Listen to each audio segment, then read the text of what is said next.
गाजीपुर जखनिया विधानसभा 373 में है। पीडीए पखवाड़ा का जो जन चौपाल चल रहा है आज भरतपुर ग्राम सभा में है। हम लोग के बीच तमाम समाजवादी पार्टी के नेता हैं। हमारे बीच में हम पूछना चाहेंगे पूर्व जिला पंचायत सदस्य और जिला और प्रदेश सचिव, युवा नेता, सबके दिलों में बसने वाले युवा ऊर्जावार है। मैं जानना चाहूंगा आज भरतपुर में जन चौपाल रहा सर, क्या लोगों को संदेश देंगे? पीडीए का मुख्य उद्देश्य क्या है?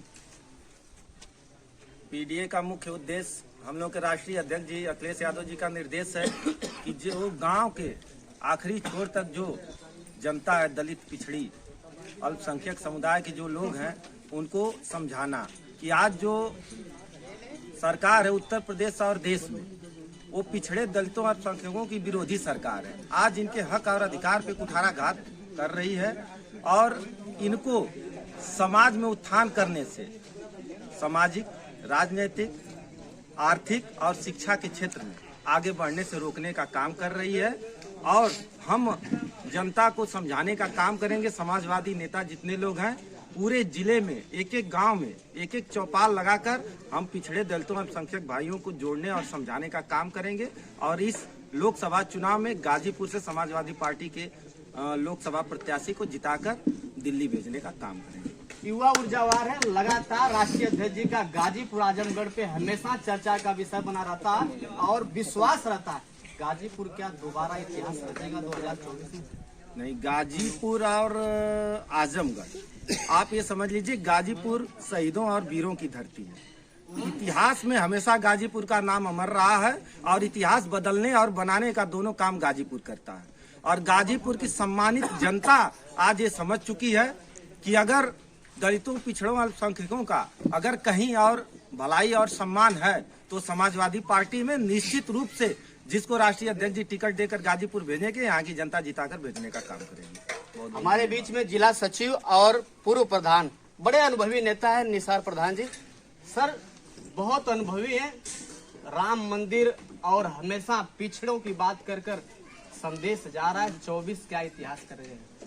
देखिए, ये पीडीए के तहत जो हम लोग राष्ट्रीय अध्यक्ष जी के निर्देशानुसार जो कार्यक्रम जन चौपाल के माध्यम से चलाया जा रहा है, पीडीए का मतलब सबसे पहले मैं बता दूं, पिछड़ा, दलित, अल्पसंख्यक में सभी सिख, जैन, मुस्लिम, ईसाई सभी आते हैं। कहीं न कहीं पिछड़े और दलित हम लोग शिक्षा से बहुत दूर हैं और अपने जन चौपाल के माध्यम से हम लोग अपने लोगों को जागरूक करेंगे।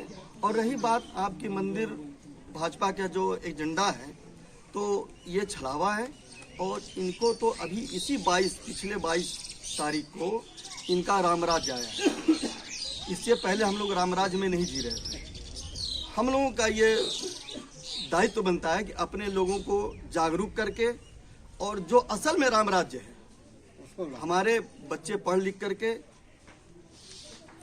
नौकरियां में जाएं और हमारे लोग उत्थान करें, हमारा हक हुकूक मिले, उस राम राज्य की तरफ हम लोग ले जाना चाहते हैं।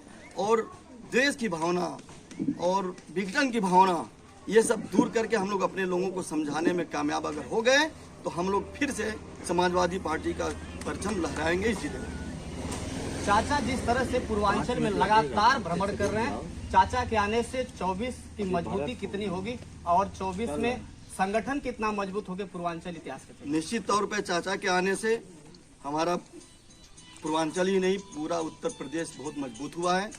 और हमारे चाचा शिवपाल जी अनुभवी नेता हैं और उनके आने से हम लोगों को ऊर्जा मिली है और हमारे कार्यकर्ता बहुत मजबूत हैं। और इसी का कारण है कि हम लोग जन चौपाल के माध्यम से और अपने लोगों को जागरूक कर रहे हैं।